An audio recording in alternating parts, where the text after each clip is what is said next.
In all the Japanese versions of Dragon Ball, Goku, his father Bardock, and his two sons Gohan and Goten is actually voiced by an older woman named Masako Nozawa.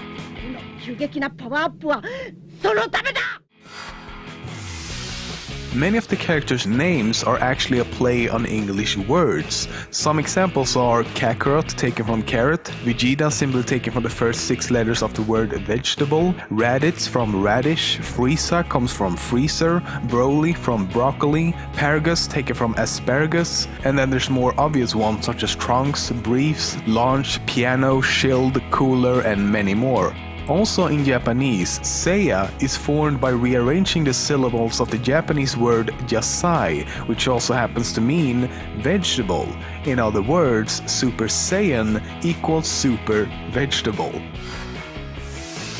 Something that I also covered in my very first episode of this series, Top 10 Facts Memes, is that the line from the popular meme "It's over 9,000" is actually wrong. In the original manga, he actually says it's over 8,000. After doing some further digging into the dark corners of the web, it seems like it was changed to better fit the character's mouth movements in the English dub. However, Vegeta still says 8,000 in the remastered English DVD release of the episode. What does the scouter say about his power level? It's over 8,000! 8,000?! Frieza is one of the most significant villains in the series, but he's also the most frequently defeated villain, being defeated a total of 5 times. He lost to Goku Namek, was executed by Future Trunks and defeated by Pikkon in Dragon Ball Z. He was also sent back to Hell by Gohan in Fusion Reborn, and was frozen and smashed to pieces by Goku in Dragon Ball GT. It could also be said to be 6 if you count Ghost Warrior Frieza, who was also defeated by Future Trunks. Frieza's fight against Goku is also the longest fight in the Dragon Ball Z anime, spanning 19 episodes. And quite ironically, despite doing everything in his power to make sure that a Super Saiyan would never surface, Frieza actually caused the most Super Saiyan transformations in the series. In one way or another, he caused Goku, Gohan, Bardock, and Broly to become a Super Saiyan.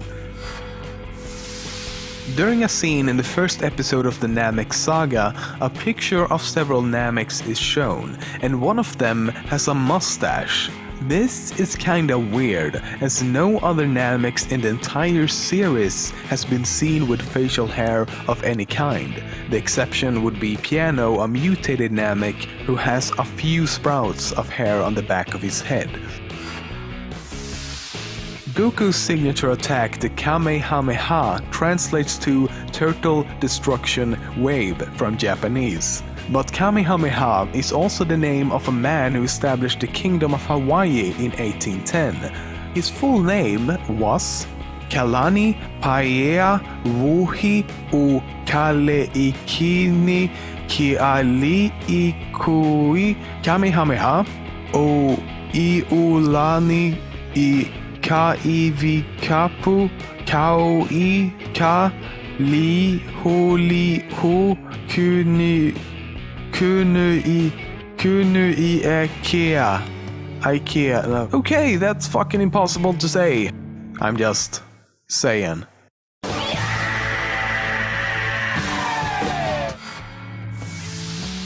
Aside from anime and manga, Dragon Ball is also a very popular video game franchise, especially in Japan. There have been a total of 138 video games about the Dragon Ball franchise, the majority of which have only been released in Japan though. In Dragon Ball, as well as in the beginning of Dragon Ball Z, Piccolo's blood is seen as red, but later in the series his and other Namekians' blood is always purple. This change most likely took place because in the beginning Piccolo was just seen as an evil alien. He didn't have a race or background or anything, he was just a simple villain. But as the story progressed and his character was further developed, he was eventually given a race, and thus somewhere along that process they decided to change the color of Namekian's blood. The Dragon Ball anime is actually quite sexual, even though it's aimed toward children and early teens. And I'm not talking about subtle dialogue and sexual innuendos here. No, more in the lines of stuff that wouldn't even make it on most Western animated shows aimed towards adults and late teens. Like when Bulma shows herself naked simply to get what she wants. Or when she on several occasions teases Goku by revealing her panties and the dialogue implies that she will undress for him. Or how about when Goku literally undresses her while she's sleeping? Or just some very sexual fan service in general. Or how about skipping all the hinting and just show some completely uncensored breasts? Not kidding here, it was only shown for about 3 or 4 frames and hard to see without slowing it down, but still, you would never see that in, for example, an American cartoon. It just goes to show how different some cultures and countries view nudity and sex. A live-action movie based on Dragon Ball was made in 1990, named Dragon Ball Fight Son Goku, Win Son Goku. It was a very low-budget, unofficial Korean film based on the manga. A similarly low-budget and unofficial movie was made in Taiwan in 1991 and was called Dragon Ball The Magic Begins. Even so, these two movies are still better than this sorry excuse of a movie released in 2009. It's a movie I wouldn't even want on my list of bad movies. That's how bad it is. It's one of these movies, you know, that when you watch it, you're just blown away by the fact that a whole bunch of executives has sat through this whole thing, probably several times, and said, you know what, Steve, I like this movie. I like it so much, in fact, that I'm gonna put my name on it to let everyone know who made it and release it for the whole world to view. That is incredible. That requires balls.